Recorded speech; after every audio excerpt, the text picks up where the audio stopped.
Շնորհակալ եմ մեծարգո ազգային ժողովի նախագահ, հարգելի գործընկերներ, քննարկում ենք դատախազության տարեկան հաղորդումը։ Քանի որ քարոզարշավի սկսելուն մնացել են հաշված ժամեր, ամեն ուժ փորձում է հասարակությանը ներկայանալ իր հաջողություններով եւ ձեռքբերումներով։ Մենք խոսում ենք մեր կատարած բազմաթիվ աշխատանքներից, ձեռքբերումներից, հաջողություններից, իսկ դաշնակցությունը խոսում է միայն քրեական գործերից, որոնք իրենց վերջին հնգամյակի քաղաքական ձեռքբերումներն են։ Եվ ամենաշատ քննարկվողը։ Ամիսներ շարունակ եւ այսօր ահաբեկչության մեղադրանքով կալանավորված մի խմբակ հոջոջել է Բագրատ Սրբազանի եւ 18 արդարների գործ։ Եվ արդեն որերորդ անգամ խոսում եք, որ քրեական գործը շինծու է, փաստերը կեղծվում են, գաղտնալսումները ամանորյա հանդեսի մասին են, հետեւաբար երկաթյա աստղիկներն էլ ձյան փաթիլներ էին։ Կուտ տրամաբանություն, զրույցներ երևի մտադրությունների մասին ինչ-որ հռչակագիր էր, հա։ Եթե շինծու է, ինչու եք դատաքննությունը ձգձգում անհարկի պատճառաբանություններով։ Ինչու եք տարբեր առիթներով Բագրատենց գաղտնալսումից ձեզ հարմար հատվածներ կարդում ու սկսում մեկնաբանել ձեր ձևերով։ Ձեր այդ կեղծ մեղադրանքները առ իրավապահ մարմինների ոչ ոք վաղուց լուրջ չի ընդունում, բացի Զվարթնոցի տաճարի ֆոնին մեծ պասի տխրությամբ լուսանկարված մարդկանցից։ Իդեպ, ձեր գործընկերը ասում էր, որ Զվարթնոցը հեթանոսական տաճար է։ Մենք բոլորս գիտենք, որ Զվարթնոցը հեթանոսական տաճար երբեք չի եղել, բայց չշեղվեմ։ Մի ամիս էլ կխոսեք, քարոզարշավը կավարտվի, ակնհայտ է, ձեզ չեն ընտրի, քանի որ ժողովուրդը երբեք չի սիրում, երբ իրեն փորձում են միամտի տեղ դնել եւ օգտագործել սեփական շահերի համար։ Մարդիկ վաղուց հասկացել են ձեր սեզոնային պայքարների նպատակը եւ իմաստը։ Դուք ձեր բազմափորձերով չուզեցիք հասկանալ, որ այսպես կոչված ձեր սրբազան պայքարը ավարտվել էր դեռևս սաղմնային վիճակում, երբ սպիտակ հագնված սև հոգով մարդը Հանրապետության հրապարակում ժամանակ տվեց Նիկոլ Փաշինյանին։ Այ այդտեղ ձեր բոլոր պայքարներն ավարտվեցին անդառնալիորեն։ Եթե դա հասկանայիք, հուսահատ քայլի չէիք դիմի եւ մարդկանց գյուլելու ծրագրեր չէիք որոճա եւ այսօր այդ հորինածին 18 արդարների մասին կոկոտ չէիք պատվի։ Ամբիոնի մոտ եք գալիս ու ասում ժողովուրդ, ձեզ խաբել են։ Մեկն էլ կար անցյալ գումարումում, ասում էր ժողովուրդ սովա լինելու։ Չեղավ։ Հիմա ամեն ինչ ճիշտ է։ Մենք վստահել եւ վստահում ենք մեր գլխավոր դատախազին։ Ոչ ոքի, ոչ ոք չի խաբել եւ բոլորը գտնվում են իրենց արժանի վայրերում։ Պարոն Մանուկյանը դահլիճում չէ։ Եկել գլխավոր դատախազից պահանջում է մեկնաբանել քաղաքացիական պայմանագիր կուսակցության նախընտրական ծրագրում ամրագրված եկեղեցու բարենորոգման օրակարգի վերաբերյալ դրույթը։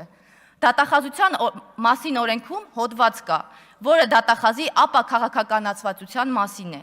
Դատախազը չի կարող լինել որևէ կուսակցության անդամ կամ այլ կերպ զբաղվել քաղաքական գործունեությամբ։ Դատախազը պարտավոր է դրսևորել քաղաքական զսպվածություն եւ չեզոքություն։ Հետևաբար նման առերևույթ, սակայն բնույթով դատարկ պահանջը անլրջացնում է ձեզ, անլրջացնում է ձեր այսպես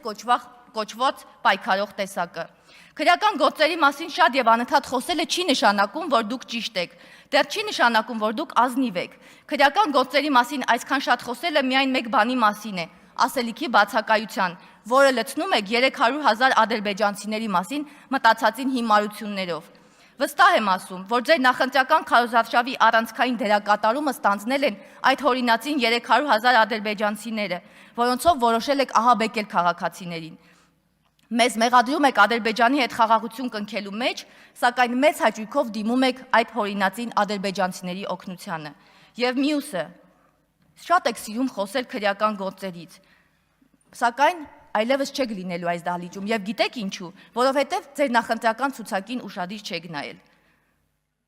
Ձեր արդարների ցուցակին։ Ռոբերտ Քոչարյան, մարտի 1-ի ոճրագործության գլխավոր պատասխանատու, 10 հոգի գնդակահարվեց Երևանի կենտրոնում եւ ոչ մի ափսոսանք։ Իշխան Սաղաթելյան ընդհանրապես որևէ կապ չունի քաղաքականության հետ ազգային ժողովի եւ ընդհանրապես ամենաշատ բացակայած падգամավորն է։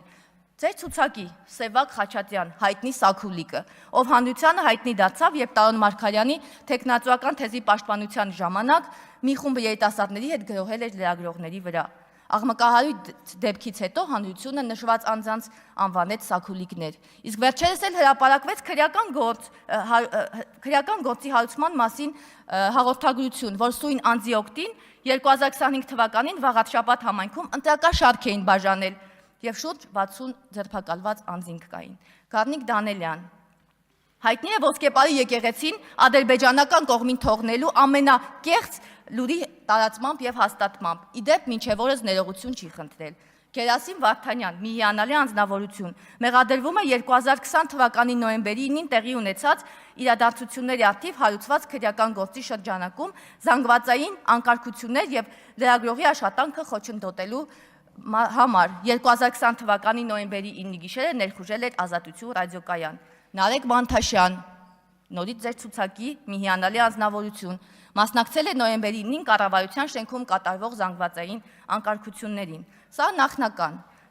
շատ չեմ ուսումնասիրել, բայց փառահեղ նախընտրական ցուցակ ունեք, որով ներկայանում եք հանրությանը եւ խոսում արդարությունից, արդարադատությունից, ազնվությունից եւ այլ գաղափարներից։ Սա ձեր մտածածին 18 արդարների պես մի բան է։ Ես պնդում եմ, որ դուք ունեցել եք շանս հանրությանը ներկայանալ այլ տեսանկյունից, սակայն չեք կարողացել, քանի որ ձեր արժեհամակարգը շարունակում է մնալ սաքուլիկային։ Դուք այդպես էլ չհարմարվեցիք ժողովրդավարության թելադրած կանոններին, բացի նրանից, որ խոսքի ազատությունը շփոթեցիք սանձարձակության հետ։